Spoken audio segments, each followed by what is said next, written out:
বাজলো সানাই বাজলো রেশা খেলো শুভ তিথি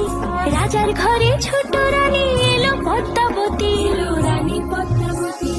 রাজার আরো 6টি রানীর ছিল না সন্তান পদ্মাবতীর কোলালোতে মিলল সমাধান বছর যেতে জন্ম নিল 7 ছেলে 1 মেয়ে হয় খুশির আকাশ হঠাৎ কালো মেঘে গেল